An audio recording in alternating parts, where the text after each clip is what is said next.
Tom. Thomas Rees-Kaye, come on, wake up. There are things to do, people to see, videos to make. Diddy Matt Smith? Why are you Diddy? Why are you made of plastic? What are you doing in my room? I'm not Diddy and I'm not plastic. It's more like my actual incarnations be reincorporated into a quantum feedback loop, shoved into a plastic module. That didn't make sense. Of course it didn't make sense. I'm the Doctor. The things that I say do not make sense. All I do is stand there, sort of tweak my bow tie and say funny things like trans-dimensional relay loop. Okay, putting that aside, and it's lovely to see you. What are you doing here? The most important thing in the entire universe is now down to you. Think I can guess what it is? I don't think you can. You've been sent by the FiveWhoFans people, haven't you? They want me to do a video because they're doing this whole takeover thing. No, oh, so you do know. Have you read forward on the script? No, I'm just very clever. Don't you dare do a David Tennant impersonation in front of me, otherwise I'll send you to Trenzalore. That's where I'm buried. Stop with the quotes now. So, you're here because you want me to do a FiveWhoFans video on how the Doctor has little niches and sort of little catchphrases, yeah? Oh, so you really do know what I'm here for. Well then go, Tom. Go and make the best video thing doobly-doo that has ever existed. Great. Put my little FiveWhoFans thing here then. Let's do this.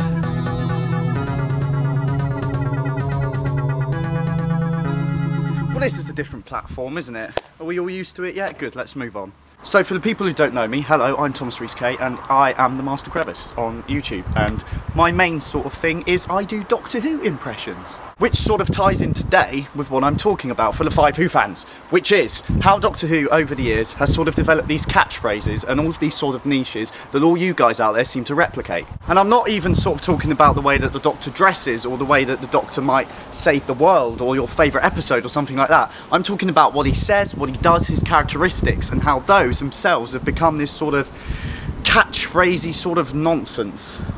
Nonsense? Right word, nonsense? Yeah, let's go with nonsense. Now, we all sort of know that Doctor Who's been going for 50 years this year, and it started in 1963 and all of that. And when it first started out, obviously it was just like any other TV show. It sort of had its plot, it had its characters, you sort of got to know them a little bit, but there was no real thing that you could sort of pick up on, because William Hartnell's Doctor was the first. He had no idea how to play it, he had no one to follow, regeneration wasn't even a concept then. But then at the end of William Hartnell's first season you can sort of see that the Doctor's becoming his own. Like, William Hartnell was ill at the time when he was making Doctor Who, and he was slowly losing his memory, so what do? I incorporate that into my Doctor. So instead of calling him Ian Chesterton, I would call him Ian Chesterfield or Waterfield or Chesterman. And then sort of the writers incorporate that into the series, and then Patrick Troughton comes along and they incorporate that into that. Jesus Christ, there are so many birds flying over me.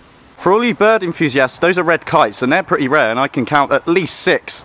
And I'm not scared at all. Oh my god, there's more of them! So back to the point. Doctor Who then sort of started to develop the characters more, but letting the actors make them their own. Like, John Pertwee was always a comic performer, so what do? We'll get this Doctor dressed up in drag. Why not? Then, obviously, the most pivotal moment in the sort of Doctor becoming this iconic image was when Tom Baker came along. I mean, immediately you say Doctor Who to someone and they think, scarf, Tom Baker, would you like a jelly baby? Immediately Tom Baker made that character his own, and even today now, I bet he gets 100 people coming up to him in the street and going, you're right Doc, where's your scarf, would you like a jelly baby? And then sort of after Tom Baker it sort of all goes a little bit, I mean, you've got Peter Davison, Colin Baker and Sylvester McCoy. I know Peter Davison had the celery and he was very breathy and sort of all running, and Colin Baker was moody, and Sylvester McCoy obviously had the question mark umbrella and the pullover. But they didn't really sort of, you couldn't quote them as much as you would quote Tom Baker. There's a bee, there's another bee. The problems of filming outside on a sunny day, ladies and gentlemen, bees fly into your face. So I think at the end of the day we come slap bang into the 2005 series with Christopher Eccleston, and this is where the catchphrases and the impressions and the gimmicks really start to take off, because we're in a modern world with Facebook and Twitter and hashtags and stuff like that, and if your program hasn't got a unique selling point, a USP, and if you're doing media out there you need to know that, then you know, people aren't going to remember it. I'm leaning because I don't think I'm actually in shot. And so But I didn't really expect it to be that deadpan. And so, you know, I think to some extent that's what they did with Doctor Who. They sort of made it catchphrasy. Now, I can do the 3 latest Doctors in about sort of 10 to 15 seconds each, and I can sum up their character and their entire series in about 10 to 15 seconds. Now, I could do that for the classic Doctors, but you know that there's so many episodes within so many seasons of the classic Doctors. But I think Chris Eccleston, David Tennant and Matt Smith, boom, 15 seconds, here we go. Do you want to come with me? Because if you do, then I should warn you. Fantastic, Rose. By the way, did I mention it also travels in time? I'm the Doctor. Hello. I can dance, Rose. Look at me. I can dance. Before I go, I just want to say you were fantastic. Absolutely fantastic. Hello. Oh, yes. You see that? With the sideburns and the hair and everything like that. It's just running. I'm sorry. I'm so sorry. Come on then, Rose Tyler. Allons-y, as they say in France. Allons-y, yeah. Well, I'm not just a Time Lord. I'm the last of the Time Lords. I don't want to go. Look sharp, Amelia Pond. Haha, Geronimo. Amelia Pond, such a good question, such a big question. There's one thing that you should know about me. I am definitely a madman with a box. So it's all about the hands, and it's all about the fingers and flicking the hair back with the quiff and all of that. Bow ties are cool. Bow ties really are cool. Clara Oswald, the most impossible person in the entire universe, squeezed into a dress that's just a little bit too tight.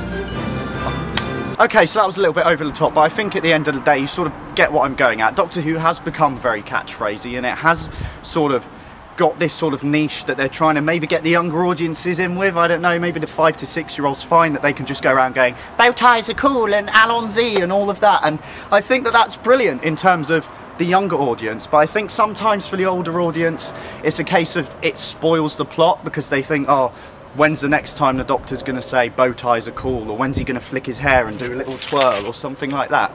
But you've got to think of it, I suppose, as a wider view of an audience. So Doctor Who appeals to all ages nowadays, from the classic fans who are however old, and for the really young fans who have only seen maybe even David Tennant and Matt Smith. They haven't even got to Christopher Eccleston. But I suppose the big question that's on all of our minds is, who's going to be the next Doctor? And what's his niche going to be? Because as a Doctor Who impressionist, I don't know. When Matt Smith came along, I watched him in The End of Time, and I was so used to talking like this and doing that, I was like, how am I going to do this bloke? How am I going to impersonate this for all the sketches that I do and stuff like that? And gradually, as the character developed, my impression developed. I mean, so that's it, I suppose. Who do you think is going to be the 12th Doctor? What do you think they're going to be like? What do you think their catchphrase is going to be? Put that in the link at the bottom, because that's the one I'm really interested in. Do you think they're going to be saying stuff like bow ties are cool and Geronimo? Or do you think that they're just going to not have a catchphrase? That could be their thing. So, I think I've completed my task. I think someone's just been shot. I think I have completed my task for the little Dr. Diddy character. And I think he's looking up there now at me, going, well done, you did a good job. Thank you for watching, everyone. Be sure to check out the last video of the FiveWhoFans, and please subscribe to FiveWhoFans, because personally I think they're amazing, and it's an absolute honour to do a video for them. I bid you all a good day. Go out in the sunshine. If you've got an iPad, watch this video on an iPad in the sun. And yeah, I'm the Doctor. I'm a Time Lord from the planet Gallifrey in the constellation of Castorus, and you need to remember one thing. Geronimo. Allons-y, see you later. Fantastic. Hey, I'm the Doctor. Where for some reason she's married to Mickey Smith.